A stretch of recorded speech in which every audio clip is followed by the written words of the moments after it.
Good morning, everyone. Thank you for hosting me here in Moscow. It's my second time in the city.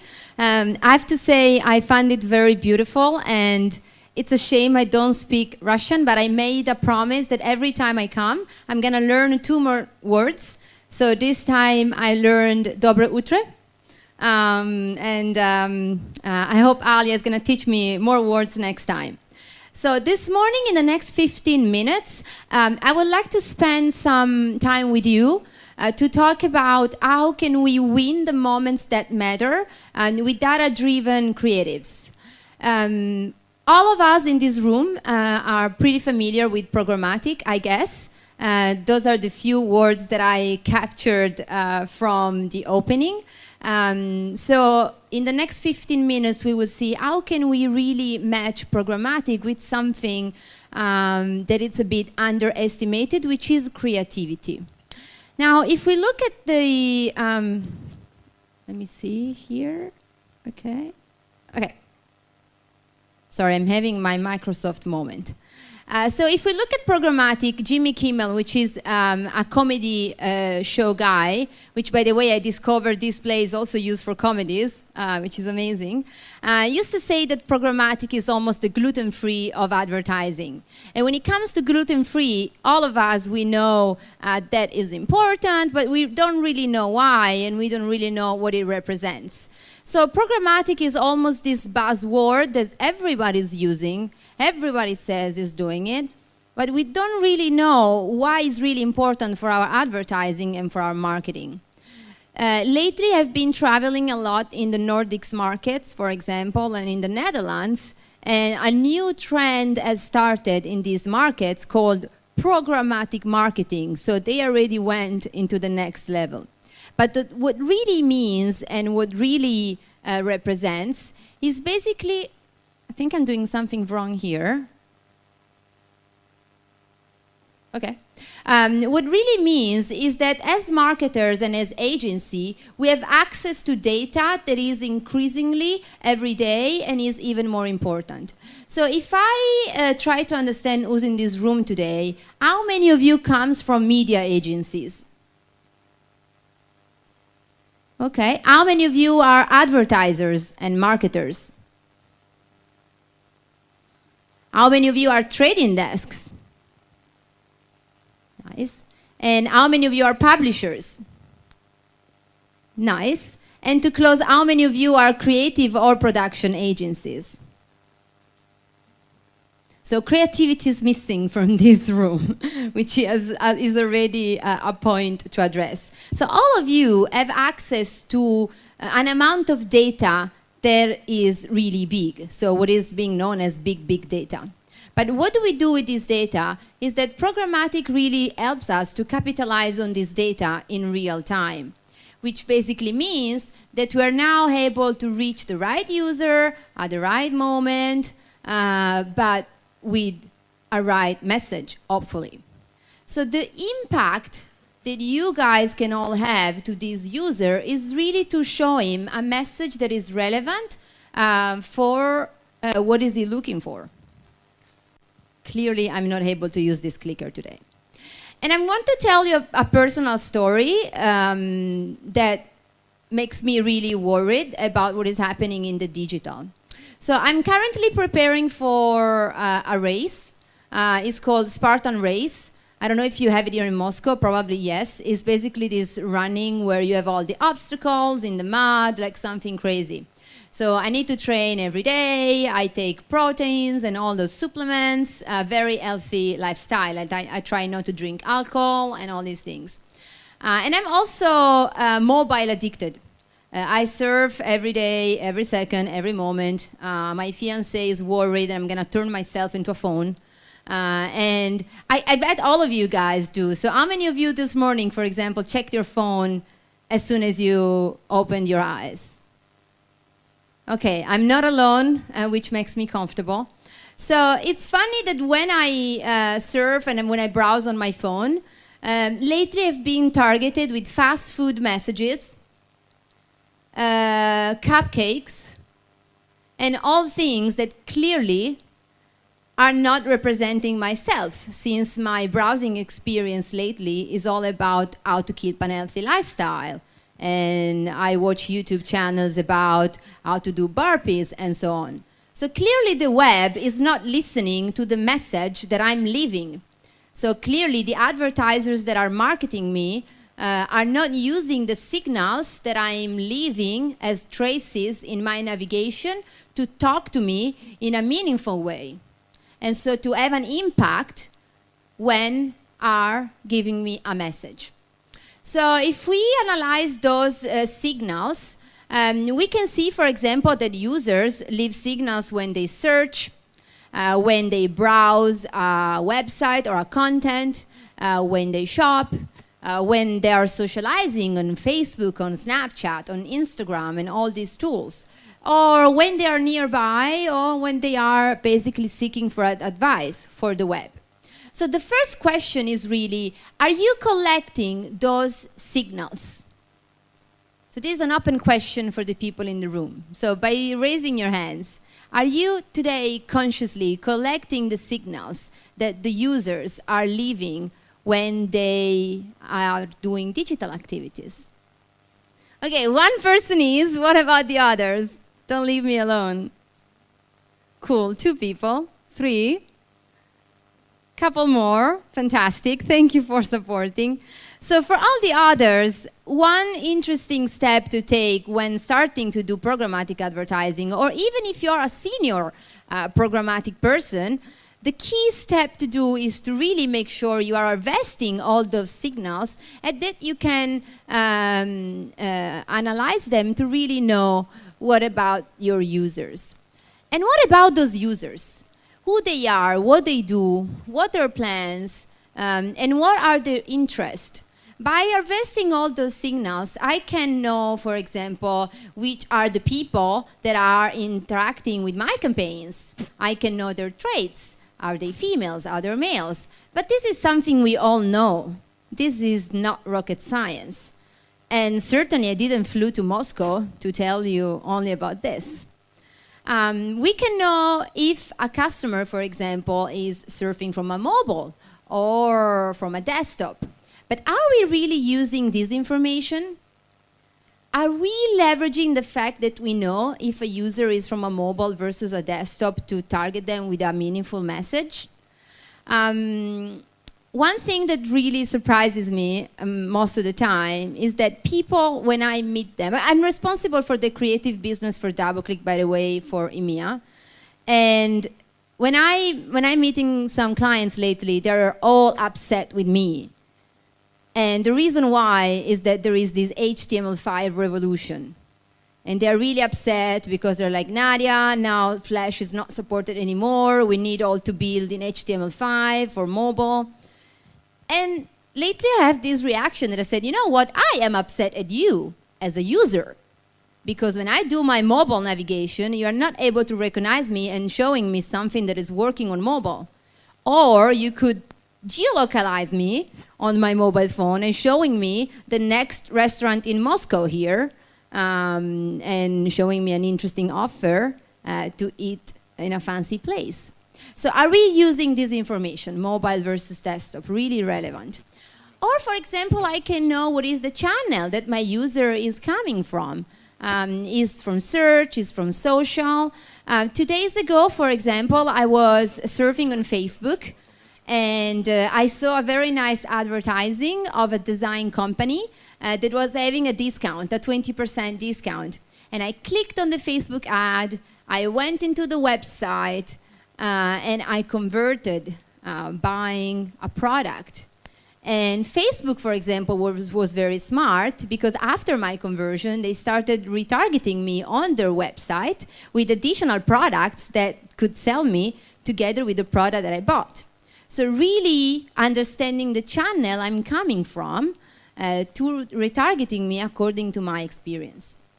Last but not least, for example, I can know which is the campaign that I'm reacting the most, and having what is called this little black book, a book on information about my users, knowing all about them, of course in an anonymous way, and be able to leverage this for my successful advertising. So, audience buying. Raise your hands, how many of you in this room are successfully leveraging audience buying? So basically what we've been talking about till now. So 1 person, 2, 3, 4. So I'm glad that at least for the majority of the room, there's some areas to work together. Audience buying is therefore empowered by programmatic, and it's all about real-time data, it's all about digitalization of feeds, it's all about the automation of advertising, which for me is very scary, because automation of advertising, if it's not done in a meaningful way, as we said before, with the right message at the right time, it basically doesn't have any impact. I could run thousands of creative all the same to everyone. But there's one element that is missing here. Can you help me? By guess. Don't leave me alone. I know it's early in the morning. It's fully correct. Nothing is missing. Okay, it means that someone won't have a job after this. For me, what is missing is that creativity is nowhere. And so every year I go to Cannes since the past 4 years. And this is the 2nd year in a row that at Cannes Lions there is a prize for data-driven creativity. Now, when I first started investigating about data-driven creativity, I was a bit puzzled. I was like, what is this? What do you mean by data-driven creativity? So it took me a good quarter or so to understand what we were talking about and understanding the full proposition of data-driven creativity. So today, I would like to share with you a project that we're launching in Moscow about data-driven creativity and how we believe that the programmatic world is already into a next level. So you raised your hand saying that you all do programmatic in this room and you all do audience buying. But how many of you can say that you are investing consciously in data-driven creativity? Yay, 1 person. I know at least another person in this room that does it. From all the others, what are we talking about and what is the opportunity that we can leverage to have more impact and how we can activate it? So we're talking about, click, okay. We're talking about a scenario of planning where as a creative person, and I'm very sorry that we have only 1 in this room, so I hope that next events we're gonna have more creative people. I can really select the signals. So going back to the reference that I said before, by me preparing for a Spartan race, I can know all the signals that I'm leaving on the web, and I can use those signals to customize a message according to the moment that I'm surfing and browsing the web. So if I'm browsing on my phone early in the morning, which I always do in every country I am, probably a good message for me, since I left a signal that I'm preparing for a race, would be to show me the next CrossFit center in Moscow. You can recognize that I'm there. You could really show me a message and saying subscribe now for a $30 class, which would be very meaningful with probably a creative message like someone yelling at me to do my burpees. So it's really all about real-time data. And here are some scenarios of real-time signals that today we're able to listen and leverage with you. For example, real-time sports results or recent weather. I didn't brought an umbrella in Moscow this time because I was hoping in the good weather. But yesterday was raining as hell. I would have loved to see a message, it's raining in Moscow, call a cab, buy an umbrella, or spend a cozy night in a very good restaurant instead of going out. So really using the weather. Or Google Trends or the traffic. I landed in the Moscow airport on Monday at 5 p.m. it took me 2 hours and a half to get into the hotel because there was crazy traffic in the highway. It would have been very nice to see a message in saying, Nadia, be careful, 2 hours of traffic ahead, probably you should take the train. So real-time messaging according to where I am and according to the experience that I'm living. And last but not least, analytics and financial markets. So I should save more money. I spend everything in shoes and clothes. It would be very nice to see a message that says, buy these auctions now, they are plus 35% from the Forex exchange. So again, real-time data on the fly for my needs. One real case that I would like to talk to you today is about the Euro 2016.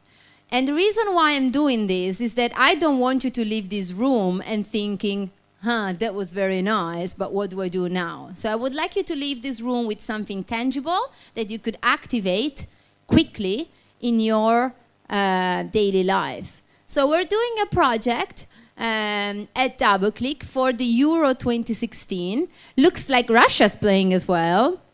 So to give you some numbers, there are going to be 51 matches, so quite a lot. I'm not a soccer fan, but I'm already desperate that all my friends will be watching those games. 24 teams, 4 weeks, 10 stadiums, 4,590 minutes, and 300 million impressions per match. So it's an incredible opportunity because let's face it, everyone is going to be online. So you have two choices.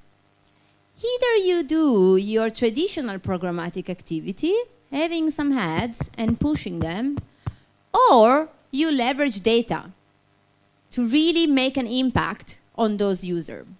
So some inspiration from types of creative that you could be doing.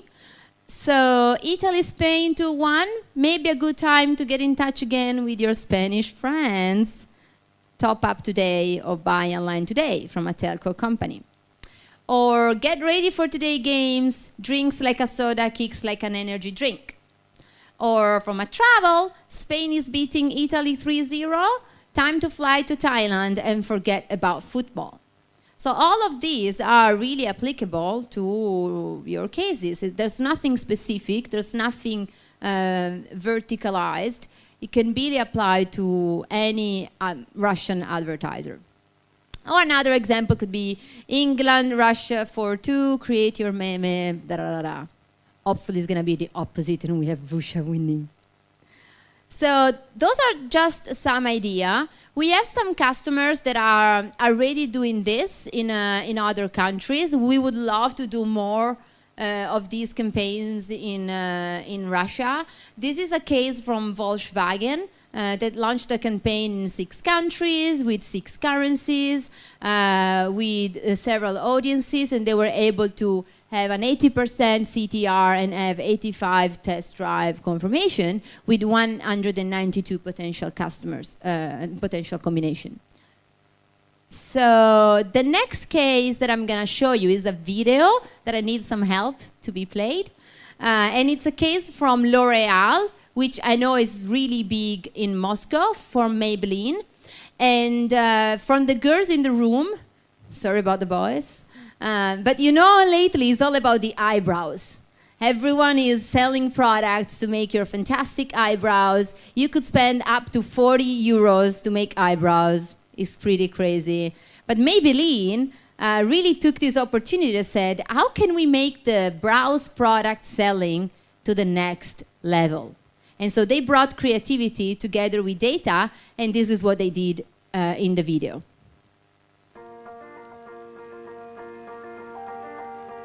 We want to prove the full value of programmatic marketing.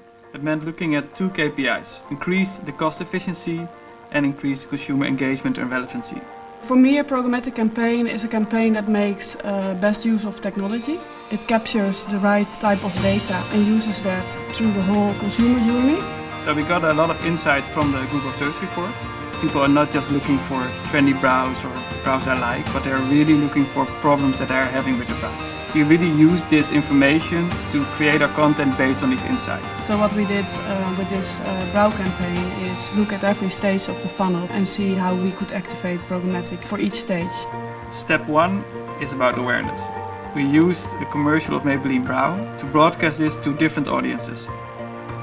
We remarket the people who have completely viewed the video. We identified 3 different audiences to target: the functional user, the trend user, and the makeup user. Step 3 is the Brow Studio, the place where all the information about how-to videos, tips and tricks, and also how to select the right color. And based on the clicking behavior of the consumer, we identify which product fits her best. We want to show her that you can easily buy the same product online. She will probably see 1 or 2 banners with the message that you can buy directly with a discount online. They landed on the website and hopefully they are now going to buy the product. We started up this partnership with Wacom to exchange data so we can really learn from the online beauty purchasing behavior of our consumers. If someone bought a product, we want to also show her how to use it properly. So we added info cards in the YouTube video. One led back to the Brow Studio with tips and tricks, and the second led back to the product page where people can leave a review once she's satisfied with her purchase.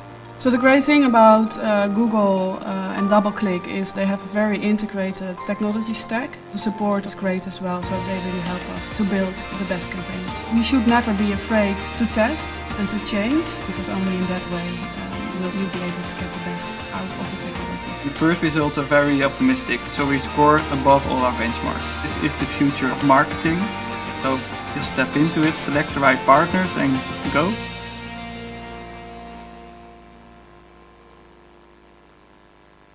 So this case was done with a media agency and L'Oreal in the Netherlands.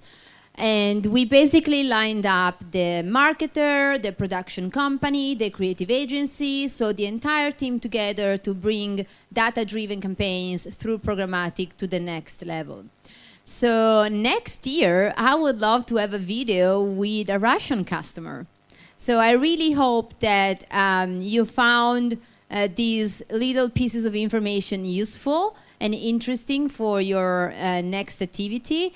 And for sure, if the clicker will work, well, looks like I'm having my Microsoft moment again. For sure, we wait for you to join this innovation. You can reach us at our email, and hopefully we can do a video case with you and showcase it globally. Thank you very much.